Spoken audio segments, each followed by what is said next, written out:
The following is a presentation of the Belly Up Sports Media Network. 1420 Sports Bar Podcast, Yankees Week in Review. Listen in throughout the baseball season as we will go over the week that was for the New York Yankees. We'll talk about what went right, what went wrong this week, this day in Yankees history, Yankees birthdays, and predictions of what the Bronx Bombers record will be at the end of the upcoming week. It's 1420 Yankees Week in Review, the Yankee Tavern North, brought to you by SeatGeek. So put on your pinstripes, grab a beer, and let's get in.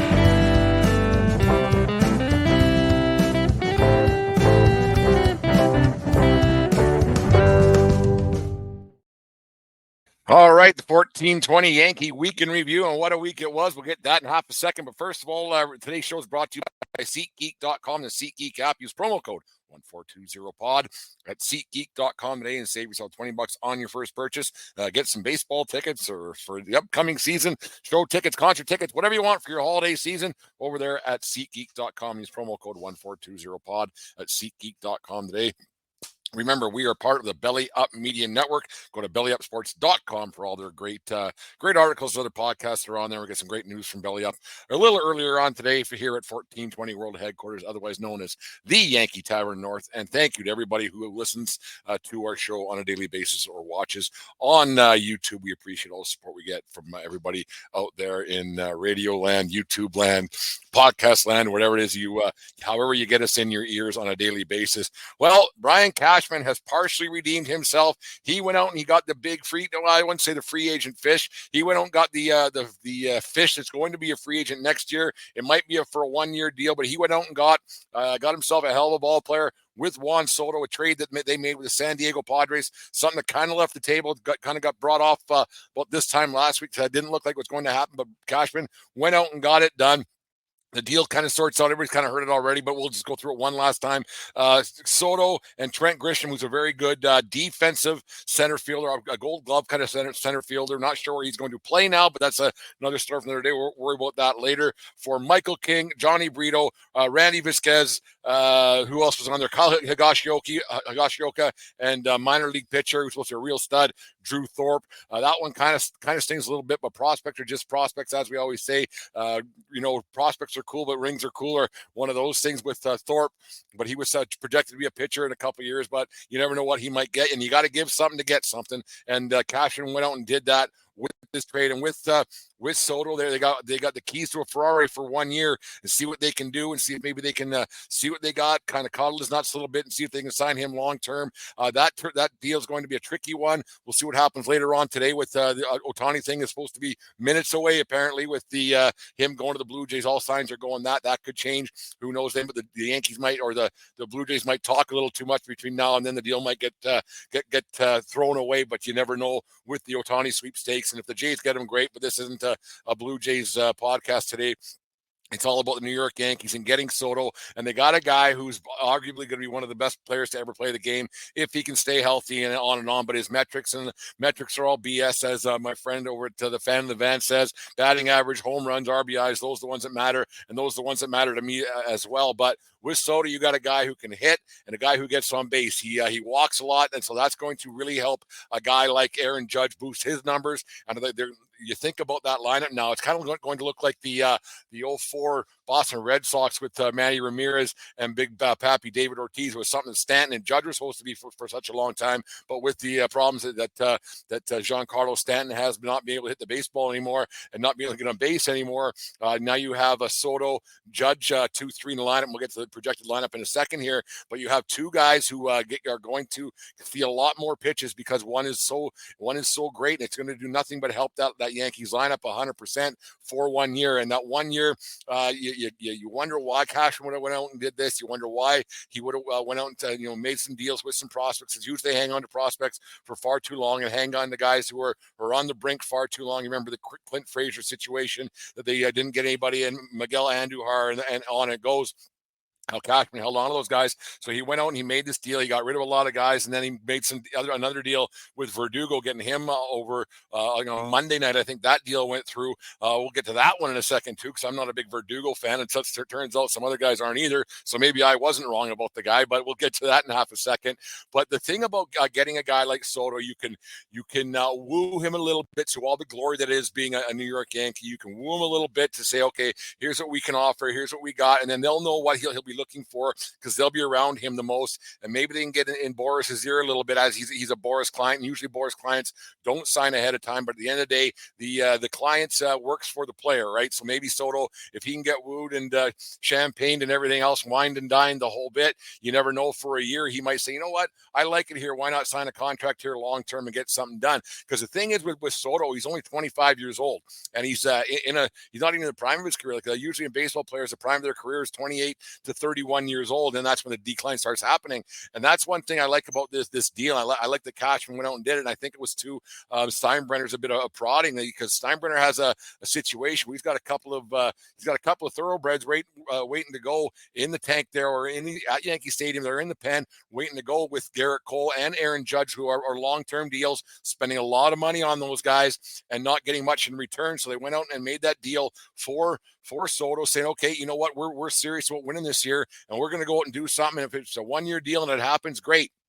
Fantastic. And if Soto moves on, I'm not saying the Yankees are by any means a World Series contender right now. They're not, because they have some other holes to fill, obviously, with their pitching staff. But now with their payroll at $290 million, you know that Steinbrenner is going to say, you know what, we have these guys. Let's not waste how many years of control that we have over these guys, because we want to make sure they win.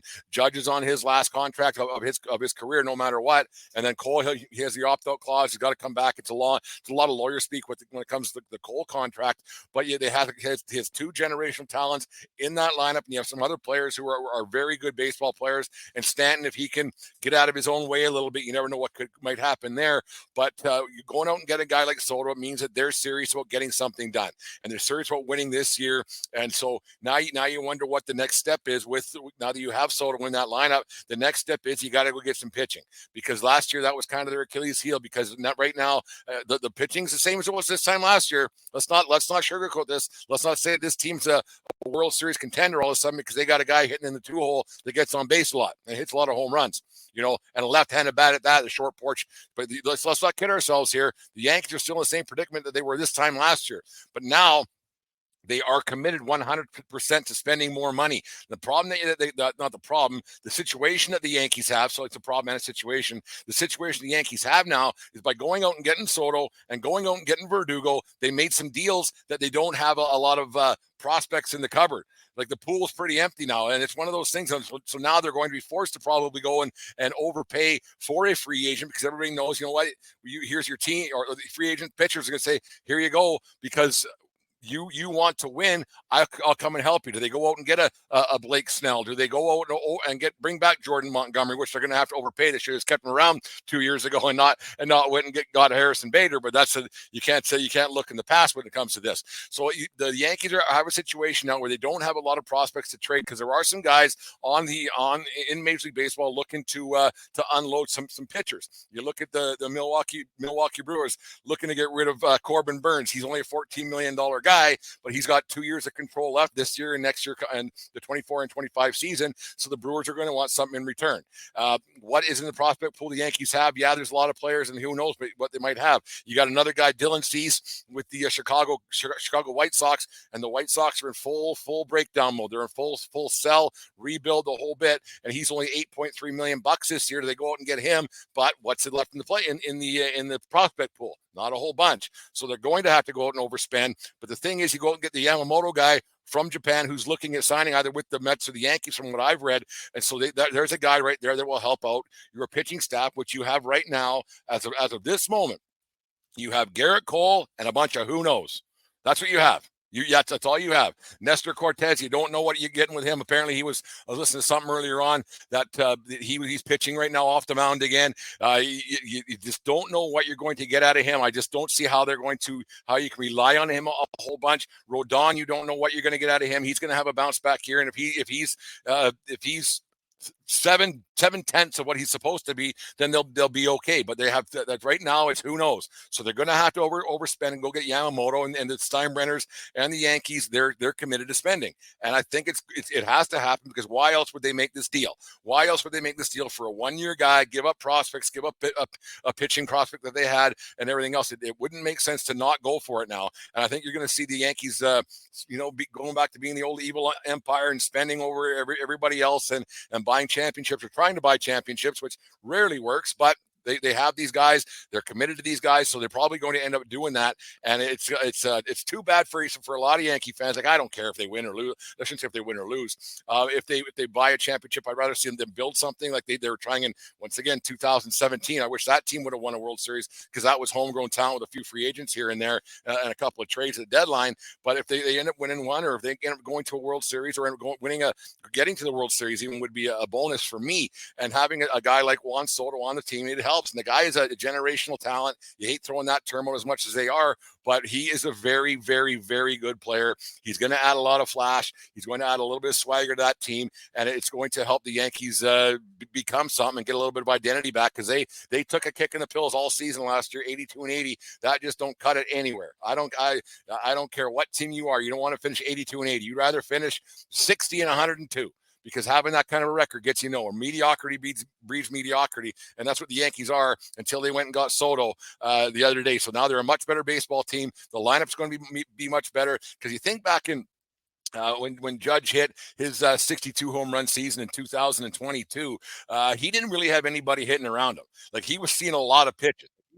He was like being pitched around a little bit, but he didn't have anybody at Soto's level in front of him, obviously, to pitch. So they weren't pitching around Judge. So he's going to see a lot more pitches this year, because they're not going to keep walking guys. If Rizzo can stay healthy, he'll see some more pitches in the 4-hole. We'll go to the projected lineup right now.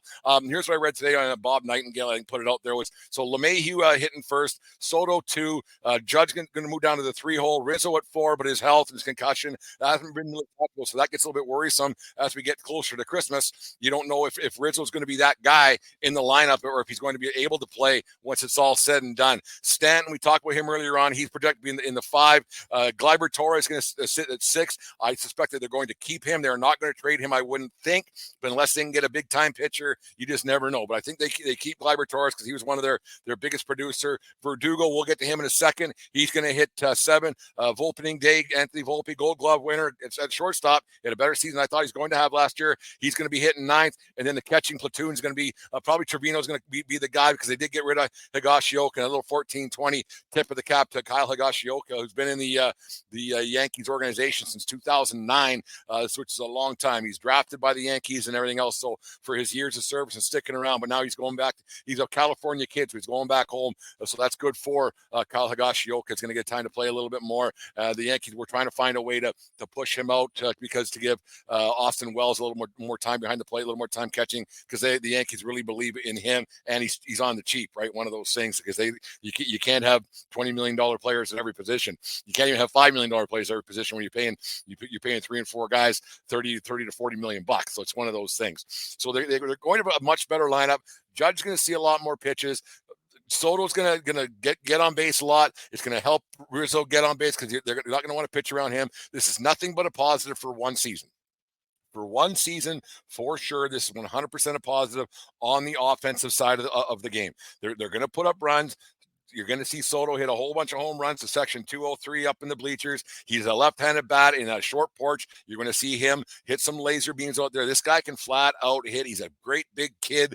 I can say kid because I'm almost 50, right? So he's a great big kid, 50 to 25. He's got some swagger, and he's going to bring a lot to that locker room. Okay, let's get the elephant in the room a little bit. This Verdugo guy, I'm not a fan of his whatsoever, and I was doing a little research today before the show about this Verdugo character, and it turns out no one really likes this guy. The Boston Red Sox and their fan base was happy to see him go. He had a lot of run-ins the last couple of years.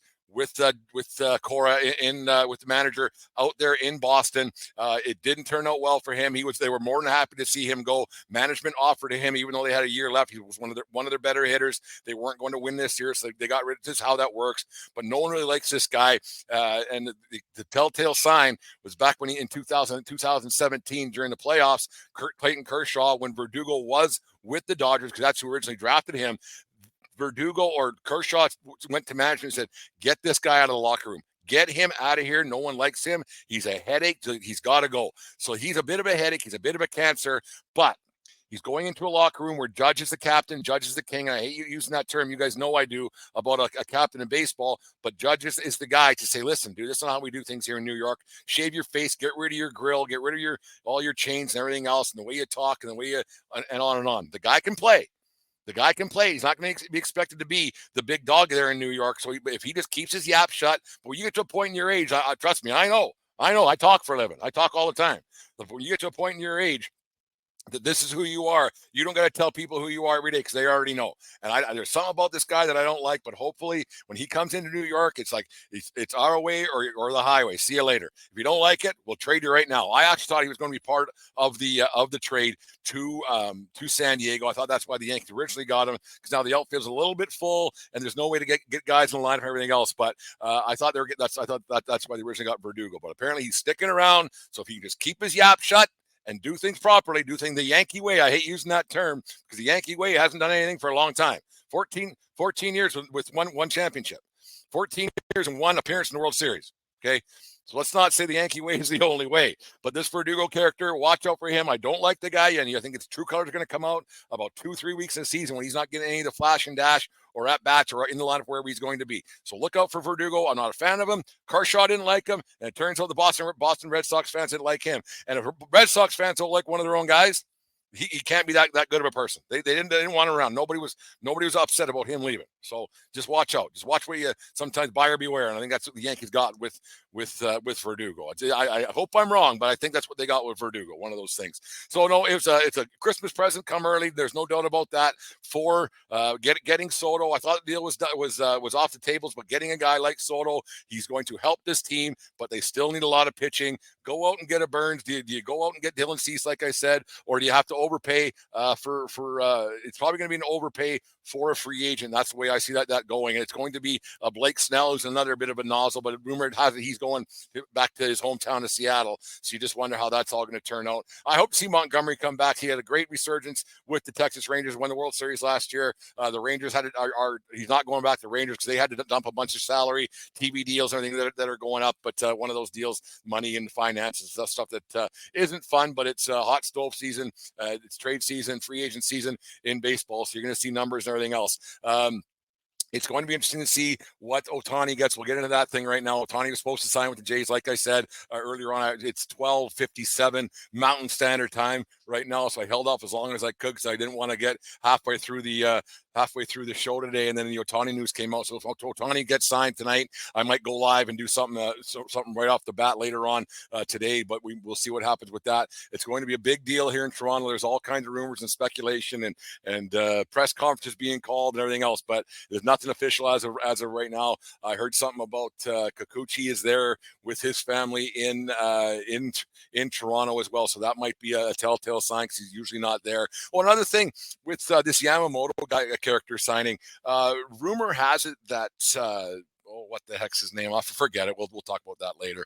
But there's Tanaka had a lot to do with saying go play for the Yankees, and they listen to the guy a lot with Tanaka and Hideki Matsui as well. So that's going to help get Yamamoto to the Yankees to sign maybe a 3 or 4 year deal. It's going to be a $25 million guy. Let's not kid ourselves. There's a lot of money that's going to be tied up with the Yankees there, but they got to go for it. They got 2 guys in Judge, and they got another guy in Cole where they've paid a lot of money for it and haven't got much in return. And Steinbrenner with that big the big expose he was going to have, all it was, all we got to do is go and spend some money and see what we can do, because the way we've been trying to do it for the last 14 years hasn't worked.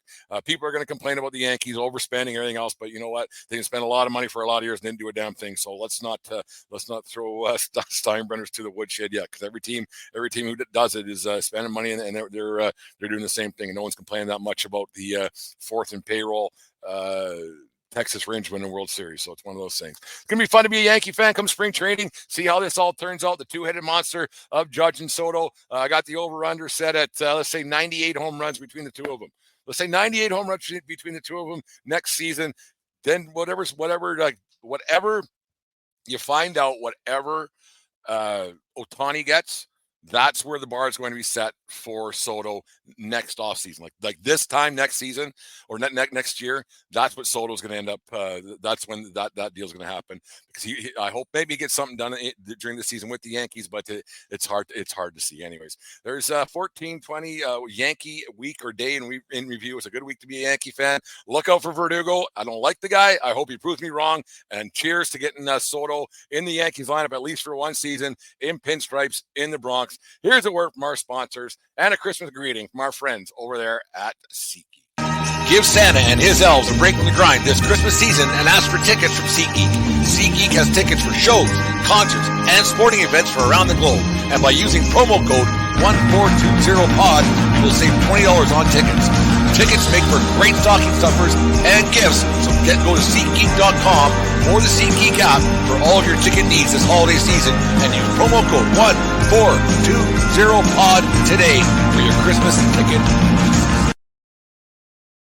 There it is, 1420 POD for your $20 off for tickets over there at SeatGeek for the holiday season. And start buying your tickets for next year too. There's going to be a lot of seats going pretty quick out there in New York City to watch that two-headed monster of Soto and Judge. We don't talk about Rizzo a lot. I quite like him, and I hope his concussion issues are behind him, because it's a tricky thing. We talked about it a little bit in the past with other athletes, how they've kind of just disappeared because of the concussions, and you hope for their health to be the utmost of importance, and that's number one, because it's what we've learned about CTE and concussions and everything else. It's a scary thing to think he played for as long as he did after his collision there with Tatis Jr. actually with San Diego. That you hope that there wasn't more long-term damage done. It's been pretty quiet on the Rizzo front, but you just hope that he's okay and can get back playing first base. He's a hell of a first baseman. He can do nothing but help the Yankees and help them get for that back to the World Championship again there. So here's a 14-20